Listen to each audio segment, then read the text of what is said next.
Telefóny v dnešnej dobe kázia vzťahy nielen partnerské, ale aj manželské.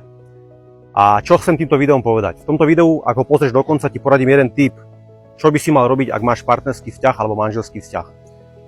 Ak spolu raňajkujete, obedujete alebo večeriate, tak v tom bode by ste mali dávať pozornosť jeden druhému. To znamená, že každý z nás potrebuje záujem. My máme veľmi radi ľudia pozornosť.